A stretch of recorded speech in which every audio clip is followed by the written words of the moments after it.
Alberto De Togni, presidente di Confagricoltura Verona. Confagricoltura è un sindacato di agricoltori rivolto principalmente alle imprese agricole. A Verona abbiamo quasi 2000 aziende associate per una superficie di circa 20.000 ettari associati. Il compito principale di Confagricoltura è la difesa dell'agricoltura in senso lato, ovviamente, sia dal punto di vista economico che dal punto di vista normativo. Noi a Verona, dal punto di vista sindacale, ovviamente, seguiamo quelle che sono le direttive regionali e nazionali del nostro sindacato e forniamo principalmente servizi ai nostri soci e alle nostre aziende a 360 gradi, nel senso che dal punto di vista della consulenza forniamo consulenza dal punto di vista fiscale, dal punto di vista sindacale, normativo, di tutti i tipi, e teniamo la contabilità, le paghe, ovviamente tutta la gestione della manodopera e ovviamente, come tutti gli altri sindacati, abbiamo anche un occhio di riguardo particolare per quanto riguarda i pensionati, i nostri agricoltori che non sono più attivi e che sono pensionati. Per il 2024 abbiamo la speranza di trovare un'annata che sia in primis dal punto di vista del clima abbastanza normale. Diciamo che purtroppo ci siamo dovuti abituare anche quest'anno e l'anno scorso a fenomeni estremi con trombe d'aria, venti molto forti, grandine, parecchie grandine e in qualche caso anche alluvioni, quindi con grandi apporti di acqua in pochissime ore.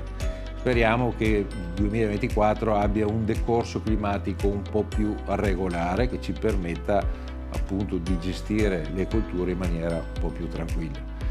Rimangono sul tavolo delle problematiche che già quest'anno si sono appalesate e che purtroppo non sono state ancora risolte al 100%. In primis la manodopera, come più volte ho ricordato in altre occasioni, noi abbiamo bisogno di manodopera sul campo e non sulla carta a inizio primavera. Speriamo che quest'anno il famoso click day, la disponibilità, decreto flussi, bla bla, eccetera, eccetera, sia anticipato in modo che a inizio primavera, a febbraio-marzo, possiamo avere la manodopera operativa sul campo. Abbiamo bisogno però anche noi di una manodopera, ovviamente che sia a posto dal punto di vista legale, cioè che entri in maniera regolare, che abbia contratti regolari, eccetera, eccetera, ma che abbia anche una formazione al lavoro in modo da poter usufruire di una manodopera che sia in grado di sapere quello che fa. Ecco, non possiamo più permetterci di mandare là persone che non sanno dove mettere le mani, perché anche la semplice raccolta di un frutto, di una mela, ha bisogno di un minimo di preparazione, perché altrimenti si danneggia il frutto nel momento in cui si stacca. Detto questo, l'altro grosso problema che abbiamo è la gestione dei rischi. Parlavo prima appunto delle calamità naturali. Verona si sta distinguendo purtroppo come una provincia che è molto rischiosa per le compagnie di assicurazione, perché il bilancio che risulta da questi ultimi anni è sicuramente in perdita per le compagnie, nel senso che pagano molto di più di quanto incassano come premi.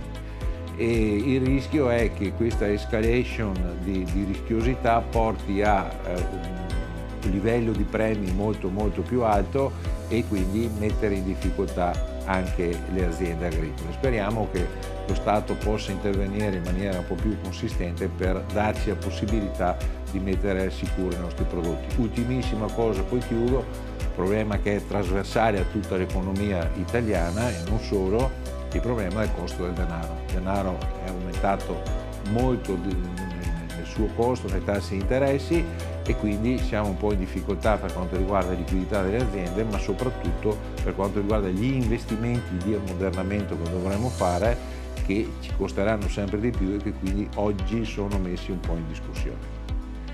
Ma cosa mi motiva quotidianamente? Io sono un agricoltore, quindi la motivazione è far bene il mio lavoro.